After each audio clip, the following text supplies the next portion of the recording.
Grâce Espoir. Du matin au soir, tout peut changer. Dieu sait faire vite. Radio Grâce Espoir. Dimension plurielle. Un invité, un parcours de vie professionnelle et spirituelle qui mérite d'être connu à titre d'exemple à imiter, c'est dans Dimension plurielle. Dimension plurielle, c'est tous les premiers et troisièmes samedis du mois à 14h GMT, présenté par Jonas Monet. Dimension plurielle, une autre dimension du témoignage.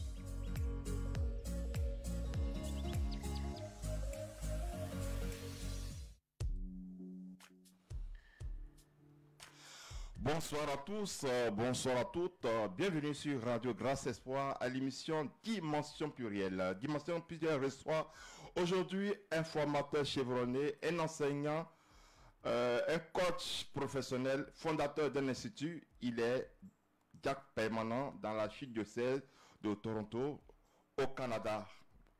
Bienvenue à cette émission.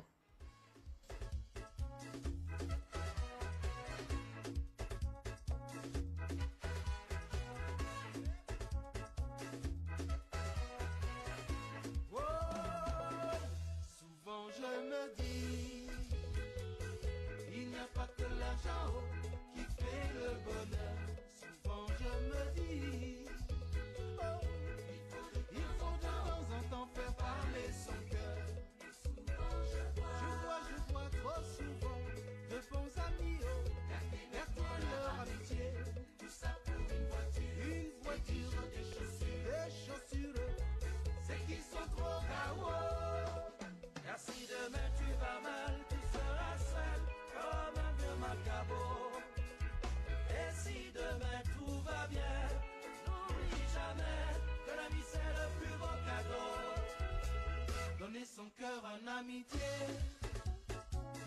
Dans la vie c'est pas facile. Savoir aimer sans jalouser. Dans la vie c'est pas facile. Oh non non, donner son cœur en amitié. Dans la vie c'est pas facile. Mais oublier et pardonner. Mon ami je sais c'est difficile.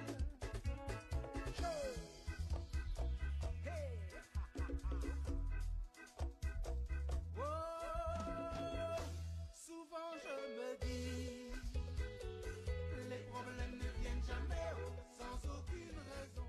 Souvent je me dis... Dimension plurielle, c'est tous les premiers et troisièmes samedis du mois à 14h GMT. Monet. Oui, très heureux de vous retrouver cet après-midi avec un invité de marque, M. Cyril Kiek, qui est enseignant. Et il est là. Bonjour, M. Cyril. Merci, bonjour, M. Jonas Monet, merci. Qui est M. Cyril exactement? Alors, Cyril Niek, c'est un Africain qui est né au Cameroun il y a précisément 50 ans. Donc, cette année, c'est mon année de jubilé. Voilà. J'ai 50 ans cette année. Alors, je suis né dans un pays d'Afrique centrale qu'on appelle le Cameroun, un pays qui a l'habitude de gagner ses Coupes d'Afrique en Côte d'Ivoire. Merci pour l'information. Voilà. Il est accompagné par une sœur, la sœur Radou. Bonjour, bonsoir, ma sœur. Bonsoir, monsieur Monet. Comment allez-vous? Très bien, par la grâce de Dieu. Vous accompagnez M. Cyril, hein? Oh oui, la PNL est entrée en Côte d'Ivoire. En Côte d'Ivoire. Alors, merci déjà. Voilà, ces deux personnes qui vont nous accompagner tout au long de cette émission à la découverte de notre invité. Nous passons déjà à la partie, j'allais dire, la biographie de notre invité. À la découverte de notre invité. Cyril Niek est un enseignant agréé de l'Ontario au Canada et un formateur chevronné des adultes et reconnu dans les milieux de l'éducation à Ontario. Il est coach professionnel certifié et enseignant en programmation neurolinguistique PNL. Il a fondé en 2008 au Cameroun Institut pour la gouvernance en Afrique centrale, qui est le tout premier think tank dédié à l'étude des politiques publiques et à la formation de haut niveau au métier des affaires publiques en Afrique centrale. Il est également le directeur exécutif du CARIA, qui est un centre canadien de la recherche interdisciplinaire ayant pour mission de favoriser et promouvoir la connaissance et le savoir sur l'Afrique et au service de l'Afrique. Après avoir œuvré pendant plus de 20 ans dans le domaine de la formation, du coaching, de la pastorale catholique et de la coopération internationale, il a choisi de se consacrer essentiellement à la formation professionnelle de haut niveau en créant en 2018 le CFC. Le CFC qui est un centre canadien de PNL, de coaching professionnel, de croissance personnelle et spirituelle. Cyril est un titulaire de maîtrise en administration publique de l'ENAP, École nationale d'administration publique du Québec, d'un baccalauréat universitaire en éducation de l'Université d'Ottawa, d'une maîtrise en théologie et d'un master en gouvernance et politique publique de l'Université catholique d'Afrique centrale au Cameroun. Sa passion est d'aider les personnes et les organisations à découvrir et à vivre pleinement leur mission. Cyril Niek est un diacre permanent de l'archidiocèse de Toronto au Canada.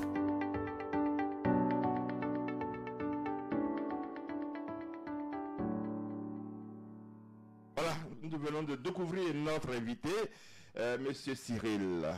Est-ce qu'on est d'accord sur cette présentation? Il y a deux choses à apporter. Oui, globalement, c'est ça, moi. Je vais juste préciser que je suis un amoureux de l'humain. En plus de ce qu'on a dit, je suis un amoureux de l'humain parce que je suis un aimé de Dieu. Je suis un aimé, un élu de Dieu. Je me sens privilégié d'être aimé de manière spéciale, comme nous tous d'ailleurs, par notre Père, par Dieu le Père, par son Fils Jésus-Christ. C'est pour cela que je me sens interpellé à vivre pour l'amour. Donc je suis un amoureux de l'humain. C'est la raison pour laquelle j'ai décidé de faire des métiers qui portent l'humain à son meilleur. L'évangile d'abord. Donc je suis un diacre permanent, c'est-à-dire un héros de l'évangile, quelqu'un qui proclame l'évangile dans le monde entier. Aussi, j'ai décidé d'être un coach, parce que le rôle du coach, c'est d'activer ce qu'il y a de meilleur chez chaque humain pour qu'il devienne la meilleure version de lui-même. Et soyons la meilleure version de nous-mêmes, c'est ce que nous allons découvrir pendant tout au long de cette émission. Et je vous invite déjà à partir en musique, que nous partons à la découverte de l'expérience professionnelle de notre invité.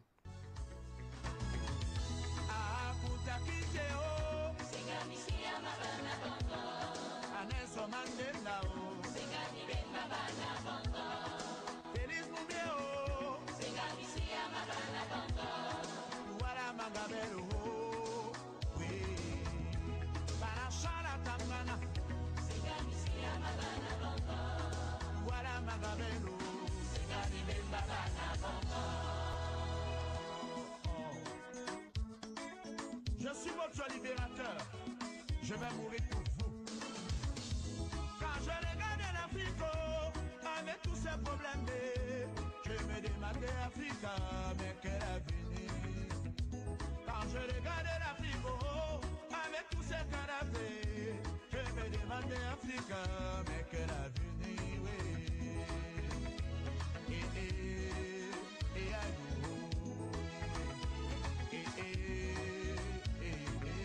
Africa, des cadavres un peu partout, hein.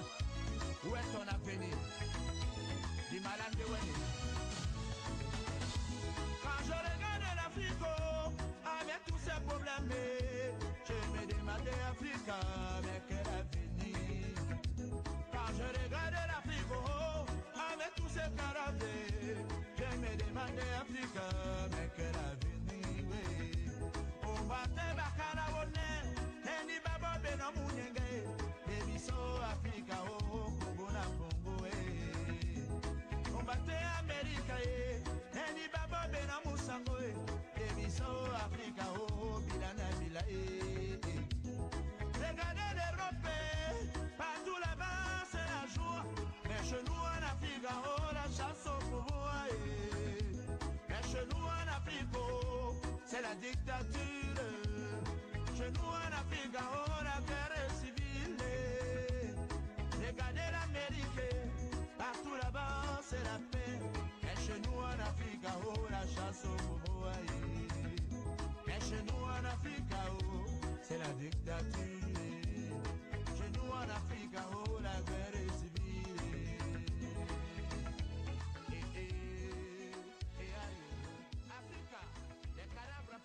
Découvrons la vie professionnelle de notre invité. La vie professionnelle de notre invité. Ça tout à l'heure. Voilà, nous découvrons la vie professionnelle de notre invité et monsieur Cyril. Et votre vie professionnelle émane de quoi exactement? Parce qu'il y a beaucoup de choses hein, que nous allons voir. On va commencer par quoi? Par enseignant. Oui, D'abord, allons-y par enseignant. Enseignant, formateur. Oui. Enseignant formateur, oui. Déjà, avant d'être enseignant formateur, j'ai été un agent communautaire, un agent d'animation communautaire. Ma vie professionnelle commence lorsque je quitte le séminaire. Parce que je suis un ancien religieux. Quand je quitte le séminaire, et ce que j'ai appris à faire au séminaire, c'est aimer l'humain, servir l'humain. Donc du coup, je suis devenu un agent d'animation communautaire et j'accompagnais les jeunes dans les quartiers à prendre leur vie au sérieux, à prendre soin de leur environnement. C'est ce que j'ai fait. Donc c'était mon premier métier. Et puis du coup, je me suis rendu compte qu'il faut enseigner aux gens comment faire. Alors là, évidemment, j'ai commencé à enseigner. Mais c'était quelle discipline que vous enseignez? J'ai enseigné beaucoup de disciplines dans ma vie. J'avais commencé d'abord par enseigner la religion. La religion, oui. La religion, c'était important. J'ai aussi enseigné l'éducation à la vie, à l'amour. J'appelle ça. C'est un programme de formation qui a été mis en place par un religieux canadien, les frères des écoles chrétiennes, pour accompagner les jeunes à prendre leur sexualité au sérieux. Vous vous rappelez, dans les années 90, le VIH-Sida était vraiment... c'était un mal qui était vraiment prégnant dans nos communautés, dans nos sociétés. Alors, certains comme moi, nous avons pris à bras le corps de sensibiliser, d'éduquer, de former nos jeunes à prendre vraiment au sérieux leur vie et leur sexualité. Donc, ça, j'ai enseigné ça. Mais plus tard, avec les études que j'ai faites, j'ai enseigné le management, j'ai enseigné les projets à l'Université catholique d'Afrique centrale. Et puis, depuis un certain temps, j'enseigne le développement personnel et surtout la PNL, sans oublier la théologie que j'enseigne aussi aux enseignants au Canada. Mais qu'est-ce qu'il y a de cela? Vous commencez par quelque chose de sociable, de formation, d'éducation, et vous basculez d'un coup. Et qu'est-ce qu'il y a fait d'éthique, certainement? Qu'est-ce qui vous a permis d'aller à ce point-là? Je pense que c'est le Seigneur qui nous appelle toujours à aller plus loin. Parce que on dit c'est la nécessité qui crée l'organe. C'est-à-dire quand il y a une nécessité, les projets naissent, les idées naissent également. Voilà, je me forme. Donc j'ai toujours été un apprenant à vie. C'est-à-dire je me forme continuellement, je fais beaucoup de formations. Et lorsque le besoin de la communauté est là, je me dis, il faut se former pour pouvoir accompagner le peuple. Parce que je me dis toujours, notre peuple périt, comme le Seigneur le dit, mon peuple périt faute de connaissance. Donc c'était vraiment d'être une solution pour notre peuple, c'est ça qui m'a poussé vraiment à... Mais qu'est-ce qui gangrenait cette société? Le mal, les mots, j'allais dire, les mots qui minaient et qui vous a poussé à réagir, à former et à faire une prise de conscience à cette population? C'est l'attentisme. L'attentisme et la corruption. En 2003, le Cameroun a été le pays le plus corrompu au monde. Et c'était humiliant pour moi, comme Camerounais. En tant que chercheur et formateur. Oui, c'était vraiment humiliant. Je me suis dit, au lieu d'être du côté de ceux qui critiquent, je me suis dit, oui, il faut critiquer, il faut dénoncer, il faut surtout agir. Parce que le Seigneur nous dit, donnez-leur vous-même à manger. Alors, qu'est-ce que je peux apporter? C'est comme ça qu'en 2006, 7, 8, j'ai mis en place un institut à Yaoundé. La toute première école que j'ai créée, c'était l'Institut pour la gouvernance en Afrique centrale. Et le but, c'était de travailler à éduquer les gens à prendre la chose publique très au sérieux. Lutter contre la corruption, parce qu'on avait été au préalable désigné comme champion du monde de la corruption, ce qui est très humiliant, évidemment. Nous, on aimerait bien être champion du monde d'autres choses. Alors, ça, c'était vraiment la prise de conscience de ce que j'ai une responsabilité pour éduquer notre peuple à l'intégrité, à prendre leur vie et leur société au sérieux. Mais aussi, j'ai remarqué que beaucoup de gens ne font pas bien parce qu'ils ne savent pas comment faire bien. Donc, c'est notre rôle d'éducateur de montrer aux gens comment on peut bien faire. Et puis, nous parlons de l'aspect coaching. D'où est venu ce problème de coaching? C'est dû à quoi? Coaching, c'est quoi exactement un coaching? Alors, le coaching, c'est une, disons, c'est une profession. Oui, on est vraiment coach parce qu'on a fait les études, on a étudié l'humain, on sait étudier soi-même et on a appris comment accompagner l'humain à sortir de lui le meilleur qui est en lui.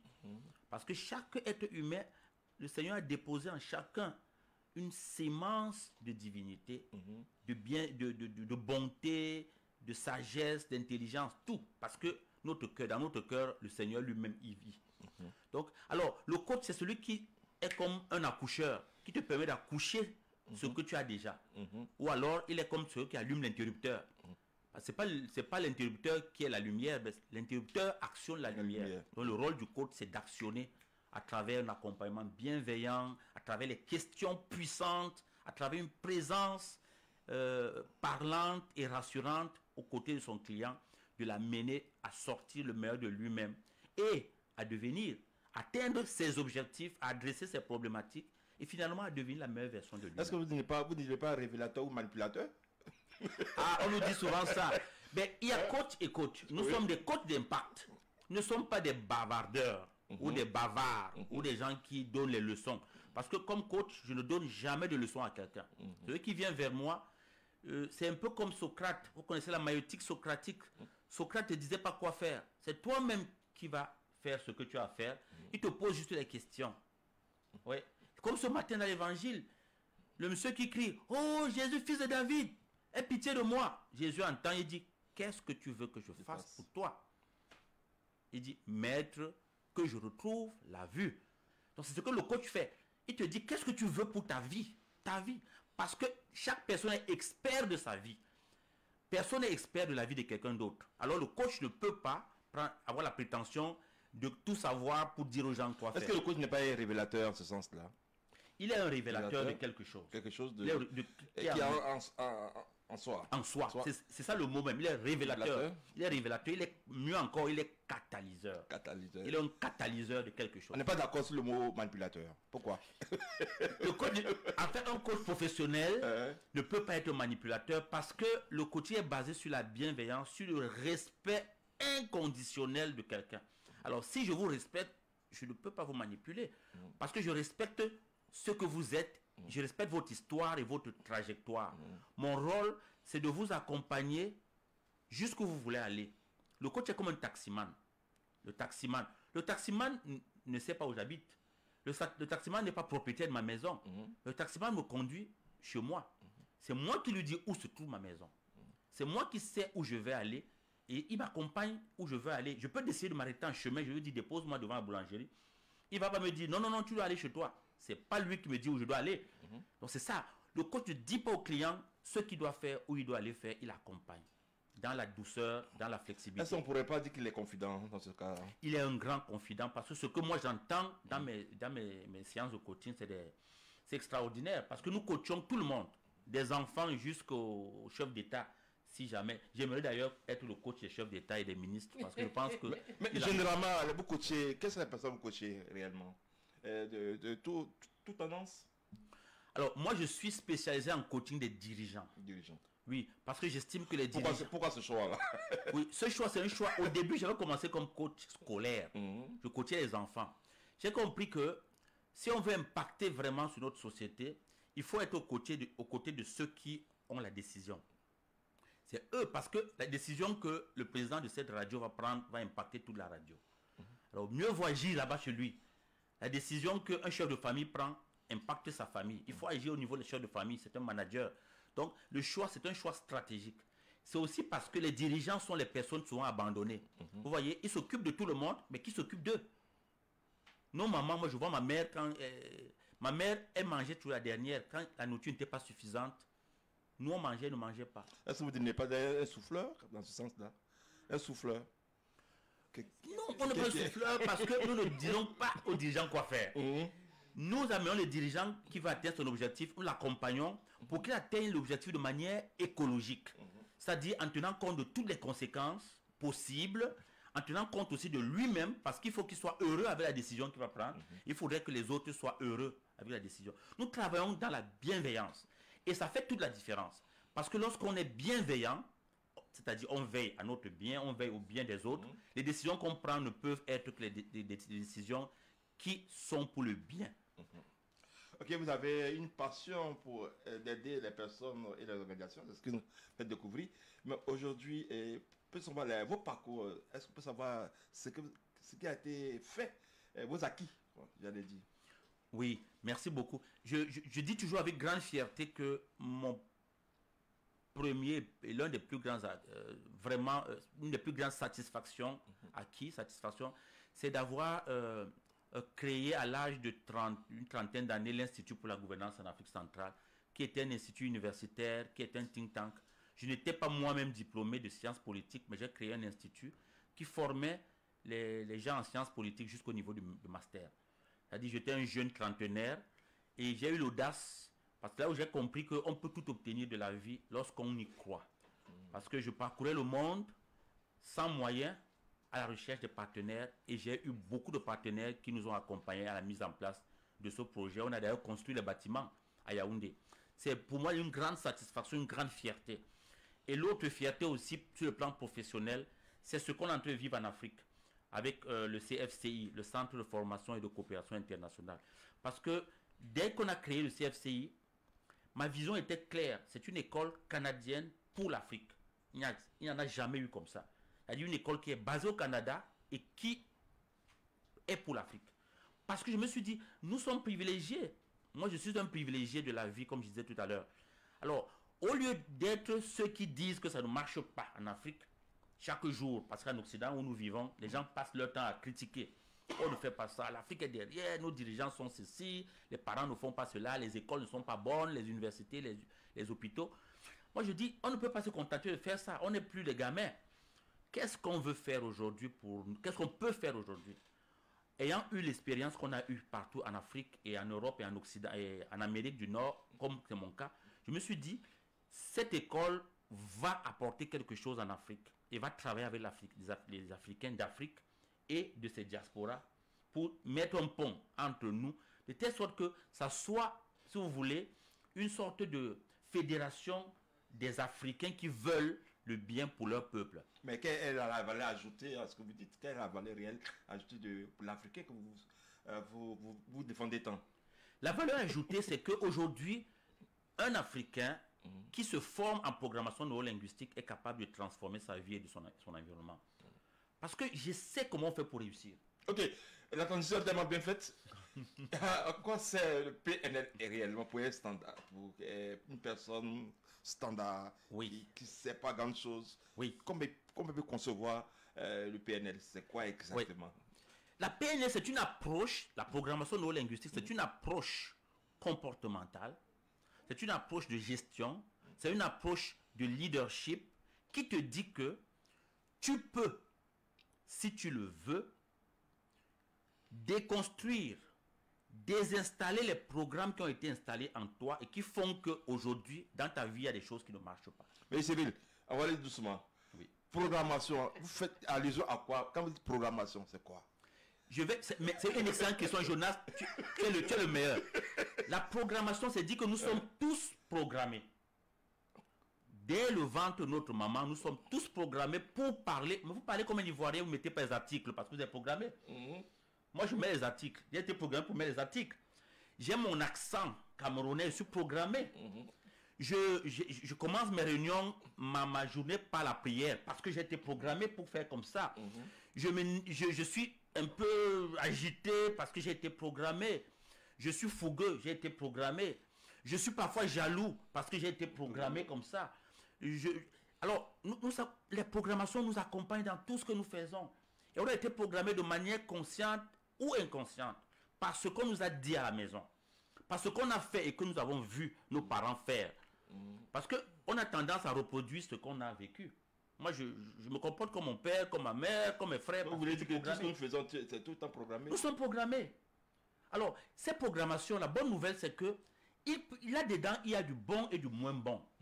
Qu'est-ce qu'on fait avec ça? La paix te permet de faire le tri. Ce qui est bon, tu gardes. C'est bon. C'est-à-dire, par exemple, l'accueil en Côte d'Ivoire, c'est quelque chose d'extraordinaire. On t'accueille, on prend une nouvelle, on te sert à boire, ça, c'est intéressant, parce que vous êtes programmé pour faire comme ça. On ne fait pas comme ça à côté de vous, là. C'est ici chez vous qu'on fait ça. Mais Nero, Neuro, c'est que cette programmation, et si pour terminer la programmation, pour que s'il vous plaît les auditeurs, c'est que tu peux maintenant, tu peux désinstaller, déprogrammer ce qui n'est plus bon pour toi. Par exemple, si j'ai été programmé pour être en colère, il y a des gens qui ont une grande colère, sont toujours en colère. Alors ça vous dessert dans votre vie si vous êtes comme ça. Vous pouvez déprogrammer ça et installer à l'intérieur la paix. Alors là, la programmation neurolinguistique se dit donc que tu peux déprogrammer ce qui n'est pas utile pour toi aujourd'hui et programmer ce qui est utile pour toi. Ok, neuro. Neuro, c'est le cerveau. Neurologie, c'est notre cerveau. La programmation se passe où? Au niveau du cerveau. L'ordinateur que nous tous avons, c'est le cerveau. Alors, c'est à l'intérieur que toi et moi, nous avons été programmés. Vous et moi, nous avons été programmés. Alors, c'est aussi à l'intérieur que nous pouvons déprogrammer. C'est pour ça que la PNL, c'est la neuroscience. C'est une science de la neurologie, la science du cerveau. Nous travaillons beaucoup au niveau de la neurologie. C'est ça, le neuro qui est là. Et linguistique. Linguistique, c'est que nous sommes programmés par le langage. Ce langage qui est verbal, qui est non-verbal, qui est paraverbal. C'est par ce que nous avons entendu, parce que les mots sont les ancrages. Si tu dis à quelqu'un, tu es incapable, cette personne va devenir incapable. Si tu dis à quelqu'un, tu es capable, il va devenir capable. D'ailleurs, moi, je suis originaire du Cameroun. Au Cameroun, on dit à tous les footballeurs que vous êtes les meilleurs d'Afrique. Même quand on prend une équipe B, elle peut toujours gagner la Côte d'Ivoire. Ça, pas la Côte d'Ivoire, mais c'est toujours la PNL alors, dans ce sens-là. Qui aime bien châtie bien, je suis dans la belle famille, donc je peux parler ainsi. D'accord, ok. Je vous concède cela. Ok, donc voilà un peu. Je blague, je m'excuse auprès des auditeurs, c'est juste une blague. Okay. La Côte d'Ivoire va gagner sa Coupe d'Afrique, ça c'est sûr. Amen. Donc la PN, c'est une science. Oui, c'est une science. Et vous œuvrez pendant plus de 30 ans, c'est ça, cela. Non, c'est pas depuis plus de 30 ans que je suis dans la PNL. C'est pas longtemps, ça fait environ 5 ans. 5 ans. Ah, vous pouvez vous joindre à moi et devenir enseignant PNL. La PNL, mais je me suis investi entièrement là-dedans. C'est-à-dire, j'ai laissé de côté tout ce que je faisais. J'enseignais au supérieur, j'enseignais dans les écoles, j'étais coordonnateur des programmes de formation. J'ai laissé tout tomber pour me concentrer à la PNL. Parce que, comme la Bible le dit, quand tu trouves un trésor, tu vas vendre tout ce que tu as pour avoir ce trésor. Ok, la transition, en fait, nous allons à la partie côté, j'allais dire, expérience spirituelle. Et partons dire à une musique sélectionnée par notre invité.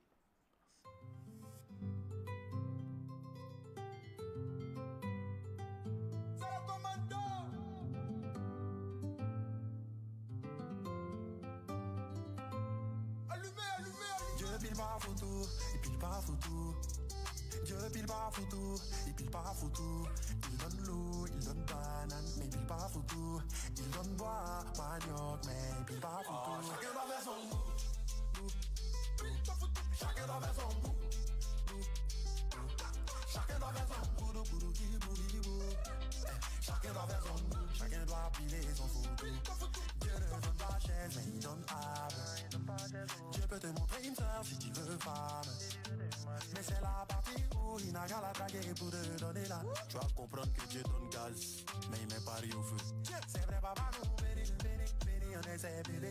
Mais si tu veux pas, para, dora, bambolo. C'est pas qu'il est méchant, mais la vie est faite de lourd. Si tu veux récolter, faut te lever pour semer, sinon rien ne va pousser. Dieu pile pas photo, il pile pas photo. Dieu pile pas photo, il pile pas photo. Il donne l'eau, il donne banane, mais il pile pas photo. Il donne bois, manioc, mais il pile pas photo. Chacun doit faire son goût. Chacun doit faire son goût. Chacun doit faire son goût, chacun doit faire son goût, chacun doit piler son photo. Ils veulent pas écouter maman. On dit d'aller bosser, pourquoi tu veux bouder papa? Rien n'est facile, même le royaume des cieux est fort, c'est mon gars. Tu as fait mais tu as couché, cuisse de poulet va te trouver là-bas. Dimension plurielle, c'est tous les premiers et troisièmes samedis du mois à 14h GMT, présenté par Jeunesse Monet. Découvrons la vie spirituelle de notre invité. La vie spirituelle de notre invité. Voilà, nous découvrons la vie spirituelle de notre invité. Notre invité, il est diacre permanent. Voilà, ça veut dire qu'il a déjà un pied dans la religion, il a une vie de foi. Mais comment vous conciliez cela, monsieur Cyril? Oui, merci beaucoup. Déjà, je voulais dire ce que c'est qu'un diacre permanent pour ceux qui ne sauraient peut-être pas. Alors, le ministère de diacre est un ministère d'église qui a été institué par les apôtres eux-mêmes. Dans le livre des Actes des apôtres, c'est les serviteurs des tables. La première table que nous servons, c'est la table eucharistique. Vous voyez, le diacre, c'est lui qui prépare l'autel, c'est lui qui sert. Et nous servons aussi la table de la charité. C'est-à-dire, partout où il y a les souffrances, un diacre devrait être présent. Parce que, de par mon ordination, j'ai été configuré au Christ serviteur. Le Christ qui dit, je suis venu pour qu'ils aient... je suis pas venu pour être servi, mais pour servir. Alors, c'est ça le diacre, c'est un serviteur, donc je suis votre serviteur. Alors, comment vous comprenez très bien que on ne donne pas un diacre d'abord pour faire des choses, on le donne pour être avec le Seigneur. C'est-à-dire un homme de prière.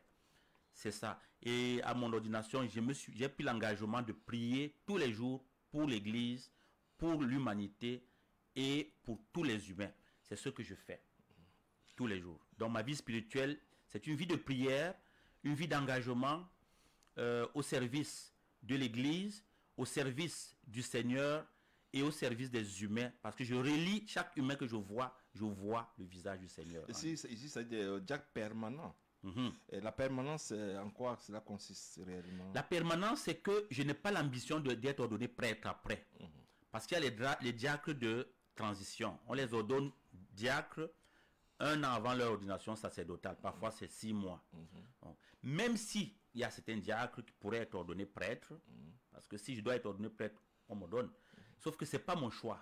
Mon ministère, c'est dans la permanence, être diacre, être serviteur de l'Église, être serviteur du Christ et de son peuple. Donc, je suis permanent. C'est pour ça que je suis marié aussi.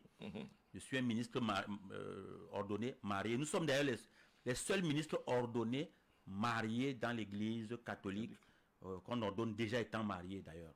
On pourrait dire quand même la vie de prière d'une journée de prière d'un diacre, c'est quoi exactement? C'est comme la journée de prière d'une religieuse ou bien d'un prêtre. C'est-à-dire, nous, par obligation, par devoir, je fais ma liturgie. Je prie l'office divin, donc la liturgie des heures. Je fais mes laudes, les laudes le matin. Je fais les vêpres le soir. Je fais mes complis avant d'aller au lit.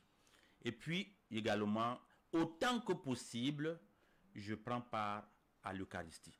Autant que possible. Ok, la meilleure prière, c'est celle qui nous emmène vers l'autre pour l'aider, par devoir de charité. Et si on pouvait dire que dans votre cas, par exemple, vous êtes, j'allais coach, oui. Vous êtes, j'allais dire, formateur, mais comment concilier tout ce travail pour un ministère fructueux? Exactement. J'ai parlé avec mes responsables de mon diocèse, et mon évêque le sait. Mon travail de coach fait partie de mon ministère. C'est-à-dire, quand j'accompagne quelqu'un, je ne l'accompagne pas tout simplement parce qu'il va me payer de l'argent. Non. Pour moi, je l'accompagne afin qu'il ressente qu'il est aimé de Dieu. Donc, le diacre qui accompagne quelqu'un n'accompagne pas comme les autres. C'est vraiment le Christ, parce que je suis configuré au Christ, serviteur, qui est au milieu des pauvres. Donc, les pauvres, tout le monde est pauvre de toute façon. Donc, c'est vraiment ma présence là. Il faudrait qu'il ressente qu'il a été visité par le Seigneur. Donc, j'intègre ça dans ma vie. Et même dans mes enseignements, j'intègre cette présence dans mes enseignements et dans ma vie professionnelle, dans ma vie sociale et communautaire. Je fais toujours tout et tout pour que, même sans le dire, que les gens sentent qu'ici, il y a quelque chose de différent. Nous allons faire le rapprochement. Hein. Quand vous parlez de pauvres, est-ce qu'en PNL, est-ce que l'aspect de pauvreté ressent dans ce que vous faites, dans cette dimension d'apporter votre soutien, de coacher? Comment vous avez perçu? Le pauvre, c'est qui? Le pauvre, c'est chaque personne qui ressent un manque de quelque chose quelque part. C'est pour ça que je disais que nous sommes tous pauvres, parce qu'il nous manque quelque chose. On a un manque. Alors celui qui a un manque, le Seigneur lui dit, je suis là. Je suis là pour toi. Et de manière concrète, dans mon école, nous avons mis en place un programme de bourse partielle qui fait que si quelqu'un veut vraiment se former, nous sommes avec lui.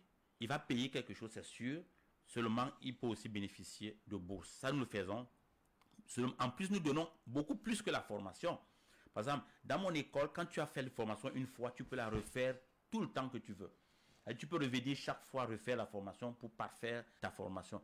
C'est aussi une dimension de charité, nous disons. Autre chose aussi, c'est que nous travaillons beaucoup avec des personnes qui côtoient la pauvreté humaine, dont les religieux, les religieuses. Là, je sors du Bénin, où j'étais au foyer de charité Seboué. On travaille avec les gens de tous les jours, les prêtres, les religieuses, les religieux, les enseignants, les parents. Nous sommes au contact de la pauvreté. Ça ne veut pas dire que nous ne pouvons pas nous adresser à l'élite. D'ailleurs, nous travaillons avec l'élite. C'est l'élite qui finance nos activités pour pouvoir mieux accompagner. Mais comment se fait ce déploiement dans le milieu religieux au niveau des... Vous êtes diacre, mais est-ce que... Comment vous percevez dans ce cadre-là, au niveau de la vie sacerdotale? C'est mon milieu. C'est mon milieu. Je veux dire, j'ai toujours été là-dedans. Parce que je vous ai dit, j'étais religieux, donc je connais très bien la vie religieuse de l'intérieur. Ça, c'est d'un. Et de deux, mes amis sont tous des prêtres, les supérieurs partout dans le monde. Est-ce que cela a un impact dans leur vie, dans ce que vous faites? Je pense que oui. De ceux qui me disent, d'ailleurs, vous avez quelqu'un qui est assis à côté de vous, qui est une religieuse, elle va vous dire si ça a un impact ou pas. Ok, la transition avec nous allons avec la sœur, parce que vous êtes sœur, et puis vous êtes à la pratique du PNL. Qu'est-ce que cela vous apporte réellement dans les résultats escomptés? Comme je le dis souvent quand j'ai l'occasion, la PNL, c'est cet outil de conversion de façon permanente. Voilà. Donc, ne serait-ce que même avoir des situations difficiles à gérer, au lieu seulement de se dire que je me fie totalement au Seigneur, ces outils-là, c'est Dieu qui les inspire. Donc, nous les utilisons pour qualifier notre vie. D'abord avec soi-même et avec... Mais généralement, on dit, bon, quand on a des difficultés, on dit, bon, va te confier, c'est ça qu'on va aller prier. Est-ce que ce n'est pas... Ça fait partie, c'est un bonus. C'est un bonus, voilà, okay, ça fait partie. Parce que l'intérieur a besoin aussi d'être soigné. Mais il faut avoir des outils pour prendre des décisions responsables, des décisions appropriées, des décisions adéquates. Et les outils de la PNL le permettent. On parle déjà avec les outils que vous avez déjà, mon pasteur. Et quels sont les outils réellement au niveau de la vie et des prières? Je veux dire, par exemple, avoir un objectif dans sa vie. Avoir cet objectif et trouver le sens à cet objectif ne me permet même pas de me mettre en colère parce que M. Monet m'a mal parlé. Peut-être M. Monet vit quelque chose de différent et que sa réaction n'est pas nécessairement tournée vers moi. Donc ça m'amène à poser les choses de façon dégagée, de façon dissociée. Et puis, chacun prend sa part. Ok, d'accord. Je reviens à notre invité. La vie de prière, c'est un remède à l'outil de la PNL. Est-ce que c'est un remède? Ma vie de prière, c'est comme le carburant de ma vie, tout simplement. C'est-à-dire, je ne me conçois pas faire ce que je fais si je ne prie pas. Parce que si je ne prie pas, je vais m'installer dans l'ego. Vous voyez, quand on ne prie pas, on est dans l'énergie de l'ego. Alors que lorsqu'on prie, on est installé dans l'énergie d'amour. Et quand on est installé dans l'énergie d'amour, comme disait tout à l'heure coach Pascaline, la sœur Pascaline, c'est que quand tu es installé dans l'énergie d'amour, tu es dans la bienveillance. Les décisions que tu prends sont des décisions, ou même les choix que tu fais, ne sont pas les choix qui sont portés par ton ego. C'est porté par l'amour. Tu accueilles ce qui est là. Donc, la prière, la vie de prière pour moi, c'est vraiment, vraiment le carburant qui me permet d'agir dans ma vie. Parce que je suis chrétien, parce que je suis un diacre permanent. Et puis, ça déteint même dans mes formations et dans mes enseignements. Ok, s'il arrivait que le carburant c'est vide, vous savez qu'il y a des difficultés, on fait quoi? Et vous, c'est quoi exactement? Je deviens comme une cymbale. Je deviens comme une cymbale qui résonne. Je vais juste faire les bruits, boum, boum, boum, boum, il n'y a rien dedans. Mais à quoi vous vous référez après? Mais là, je pense que mon action va perdre son essence. Et du coup, je vais devenir un coach avec petit C. Petit C, au lieu de grand C. Au lieu de grand C. Je vais être un coach qui n'a pas d'impact. Quand il est arrivé, qu'est-ce que vous dites au fond de vous-même, de votre intérieur? Quand vous arrivez à des difficultés, qu'est-ce que vous dites? Quel est le premier mot que vous dites? C'est toujours Seigneur. Pourquoi Seigneur? Seigneur, parce que ma vie est consacrée. Je suis un consacré. Et je suis consacré à lui. Je sais qu'il est ma part d'héritage.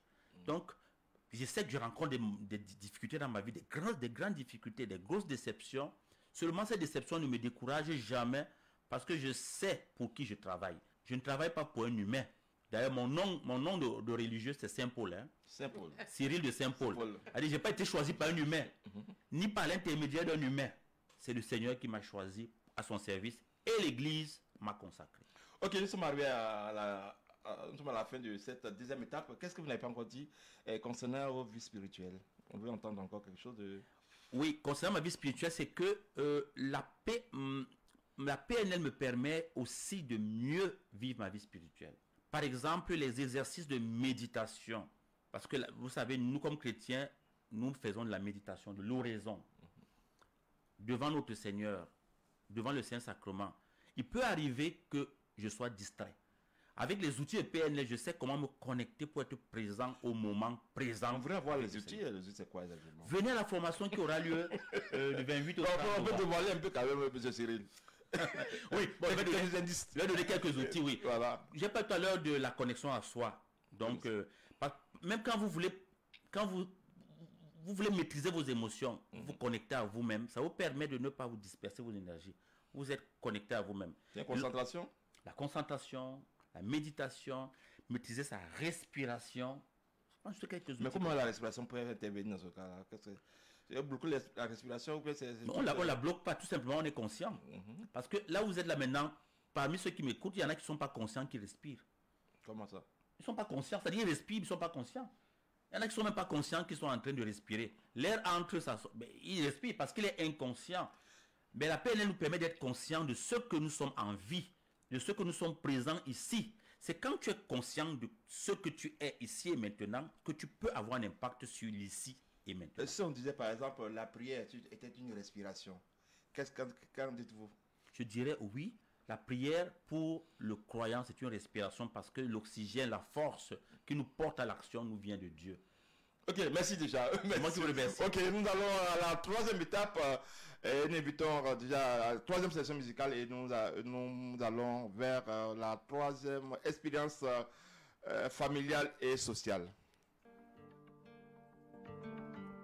Presque rien, juste un pas et venir plus près.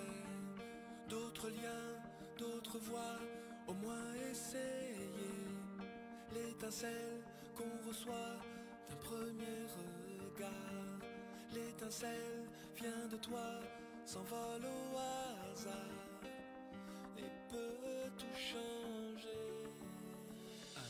Alors,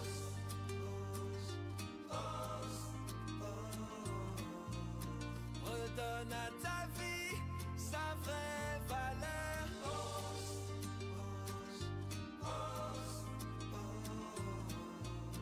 Redonne à ce monde toutes ses couleurs. Presque rien, un silence qu'il faut écouter. Un chemin, une chance qu'on peut partager. Pas de doute, pas de peur, tu peux avancer. Fais ta route, il est l'heure, tu dois essayer. Tu dois tout changer. Alors,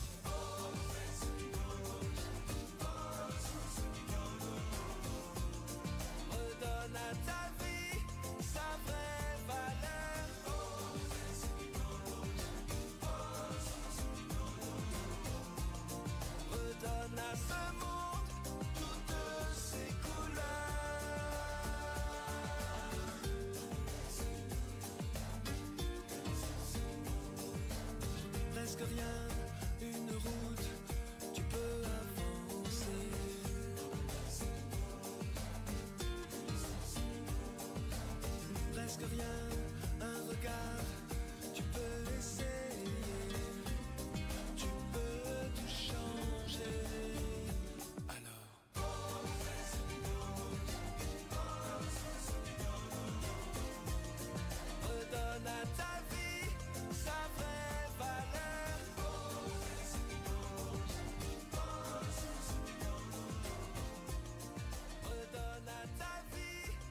Dimension plurielle. Dimension plurielle, une autre dimension du témoignage. Découvrons la vie de famille de notre invité. La vie de famille de notre invité.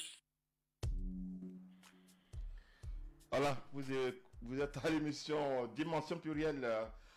Merci à la musique qui nous demande de redécouvrir une vraie valeur. Une vraie valeur, ça s'exprime aussi dans la famille, pourquoi pas. Et puis, monsieur Cyril Saint-Paul, j'allais dire. Puisque la conversion, c'est ça aussi. Oui.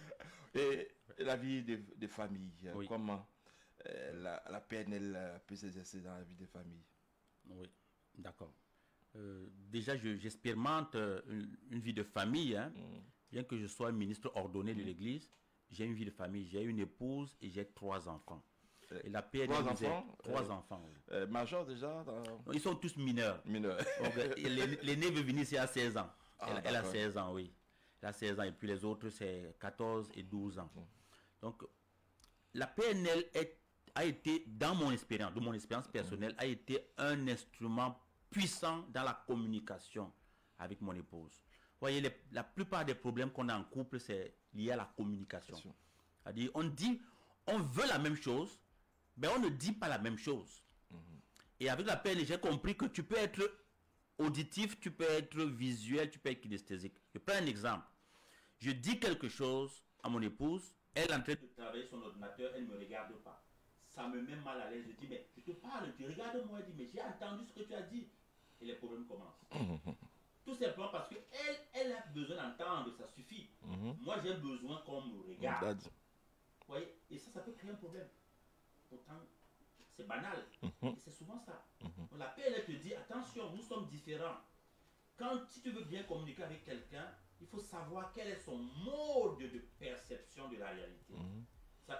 Les gens peuvent percevoir leur réalité par les oreilles, par les auditifs, par les yeux, les visuels, par le kinesthésique, c'est-à-dire qu'ils ont besoin de toucher, sentir les choses.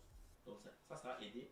Maintenant, de manière globale, pour les familles, la PNL est un outil de pacification de nos relations familiales. Maintenant, dans ma famille, si j'ai un cadeau à offrir à quelqu'un, c'est de faire une formation de base en PNL. Je ne donne plus l'argent aux gens. Parce qu'une fois que la personne s'est découverte elle-même, elle se dit waouh, la vie devient tellement belle. Parce que on encombre notre vie avec des conflits inutiles. Mais la PNL vient pacifier les relations et puis du coup ça devient très utile pour nous sur le plan familial. Mais aussi au niveau même d'atteindre des objectifs. Chaque personne qui sait se fixer un objectif est capable de l'atteindre. La PNL te dit en famille, ayons des objectifs comme famille. Mais aussi, il y a les objectifs individuels. Si on peut réconcilier tous ces objectifs familiaux et personnels, la famille vit dans l'harmonie. On appelle c'est un outil de pacification et surtout un outil qui permet aux gens de vivre des relations profondes, sincères et authentiques. Et la famille, c'est un terreau fondamental où nous pensons. D'ailleurs, mon rêve, c'est que chaque famille africaine ait au moins une personne qui a fait la PNL. Ça nous apportera la paix, parce que la paix commence par les cœurs. Vous êtes aussi lancé dans les activités sociales et vous avez beaucoup de courage et beaucoup de détermination. Mais la société sans PNL, qu'est-ce qu'elle devient? Aujourd'hui, nous sommes en train de travailler au niveau des diocèses, au niveau des communautés, au niveau des écoles, pour que la PNL rentre vraiment dans ces lieux importants. Parce qu'une fois que la PNL est rentrée là-dedans, on sait que ça fait une différence.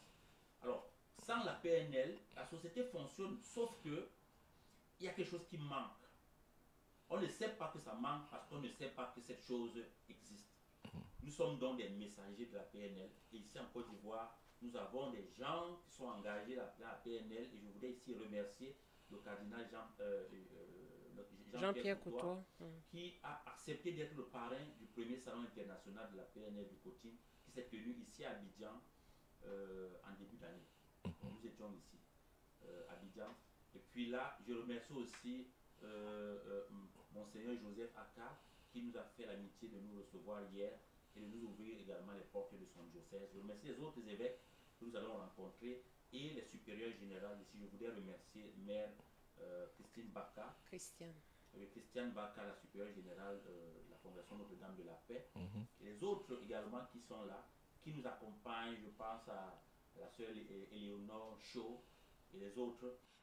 Comment les communautés peuvent vous inviter? À quel besoin? Ça peut être pour venir faire une conférence, tout simplement.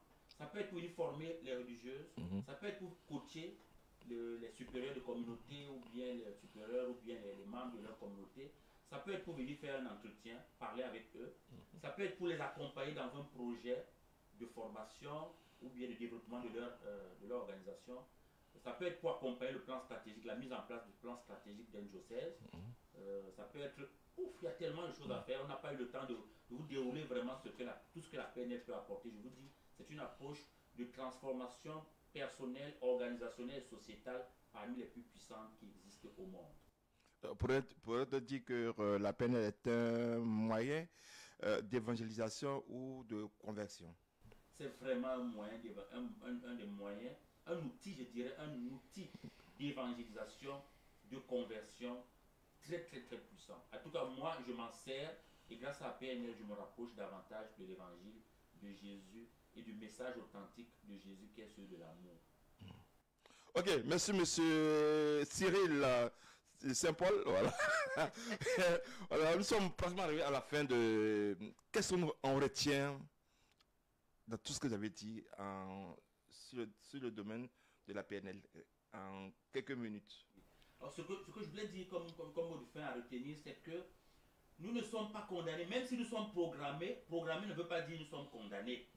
Nous sommes programmés et prendre conscience de nos programmations nous permet maintenant de faire quelque chose. Et ce quelque chose, la PNL nous donne des outils pour déprogrammer ce qui ne nous convient plus et programmer à la place ce qu'on veut. C'est comme ça qu'on dit prendre sa vie en main. C'est-à-dire, si je décide aujourd'hui de ne plus être colérique et que je vais installer à la place la compréhension, la bienveillance, je vais installer ça. Ça fait donc que je vais vivre une vie de bienveillance et je vais s'aimer la vie autour de moi au lieu d'être tout simplement agi par les programmes qui ont été installés à moi, qui font que à un moment donné, moi-même, je ne me reconnais plus dans ce que je vis.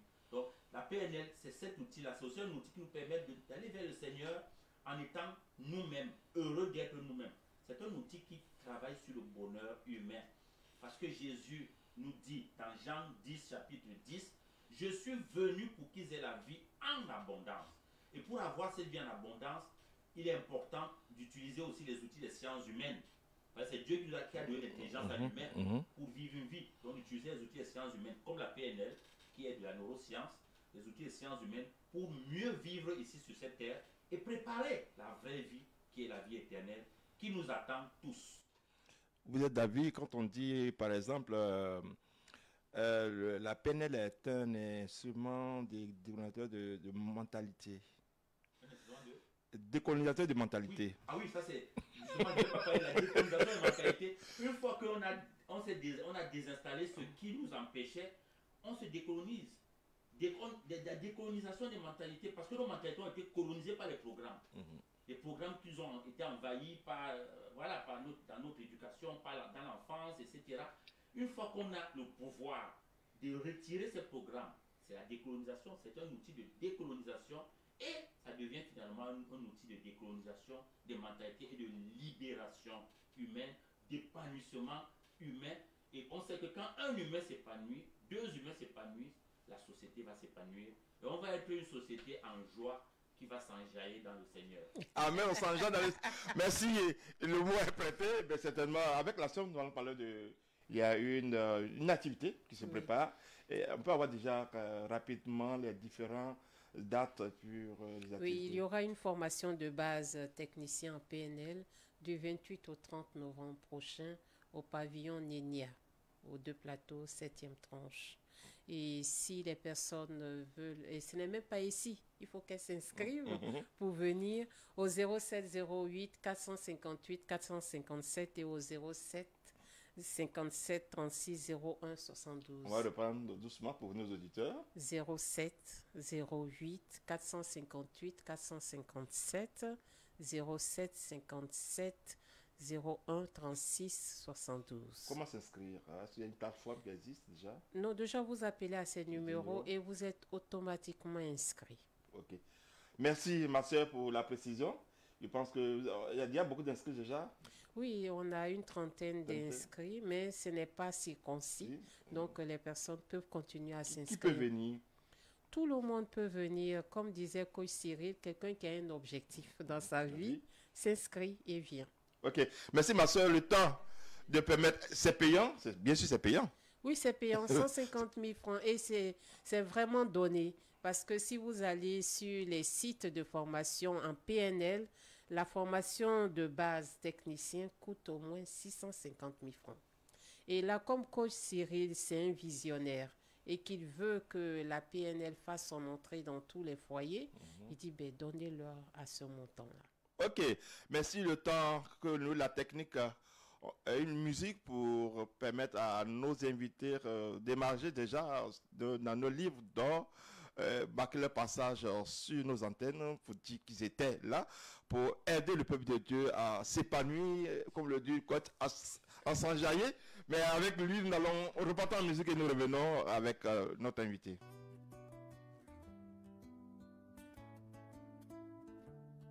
À quoi ça sert de se vanter d'être chrétien et de passer tout son temps fait du mal à son prochain?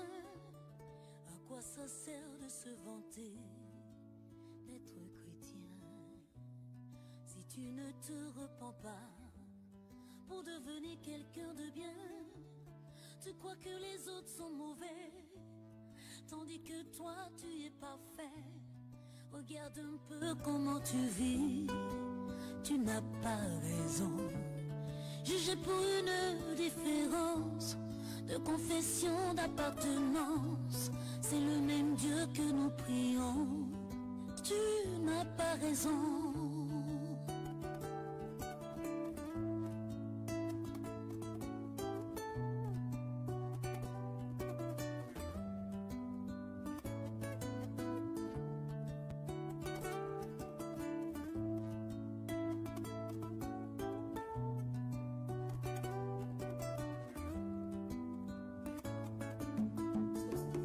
Que feras-tu le jour où la cloche sonnera?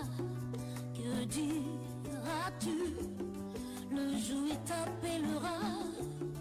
Il ne te demandera pas combien de fois tu as été dans sa maison pour le prier, mais seulement tes œuvres. On ne se moque pas de Dieu. Un jour nous aurons à payer tout ce que nous avons semé. Tu n'as pas raison. La jalousie, le mépris, as-tu abandonné?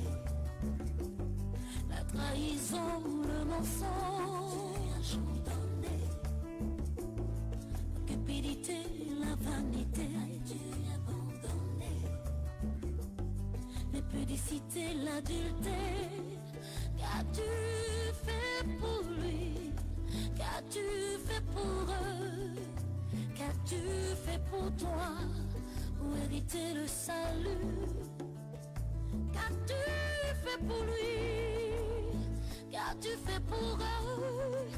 Qu'as-tu fait pour toi? Pour hériter le salut? La jalousie, le mépris, as-tu abandonné? L'hypocrisie, as-tu abandonné? La cupidité, la vanité, as-tu abandonné? L'impudicité, l'adultère, la jalousie, le mépris, as-tu abandonné? La trahison, le mensonge, abandonné. La cupidité, la vanité, as-tu abandonné? L'impudicité, l'adultère, qu'as-tu fait? Quelle joie et quel privilège d'être passé à cette magnifique radio d'évangélisation pour partager ma joie de vivre et de servir l'humain. Dieu seul suffit. Que notre Seigneur Jésus-Christ bénisse tous ceux qui travaillent ici. Diacre Cyril Niek. Merci Dia pour les mots à l'endroit de cette belle radio. Et la radio est ouverte, vous pouvez à tout moment venir. Merci beaucoup. Vous accompagner dans ce truc que vous avez choisi. Merci beaucoup. Je me sens très privilégié d'être là et je veux porter cette radio dans mes prières. Le travail que vous faites ce matin, j'ai lu quelque part, on parlait des influenceurs de Dieu, vous en faites partie. Merci, monsieur Cyril de Saint-Paul. Cyril de Saint-Paul, c'est ça. Merci, ma soeur Patron Ladou, pour votre présence. Nous espérons qu'on se reverra encore davantage pour exploiter vous êtes invité à la formation de base PNL. Je prends acte. Alors, merci beaucoup, auditeurs de Radio Grâce Espoir. L'émission prend fin. Merci à vous. Merci à la technique tenue par Charles et Prisca et notre ami, à la photographe, il nous sourit. Merci à vous, que Dieu vous bénisse. On se retrouve dans 2 semaines pour un autre numéro, pour une autre activité. Que Dieu vous bénisse. Dimension plurielle. Un invité, un parcours de vie professionnelle et spirituelle qui mérite d'être connu à titre d'exemple à imiter. C'est dans Dimension plurielle. Dimension plurielle, c'est tous les premiers et 3e samedis du mois à 14h GMT, présenté par Jonas Monet. Dimension plurielle, une autre dimension du témoignage. Radio Grâce Espoir. Avec Dieu, nous ferons des prouesses. Radio Grâce Espoir.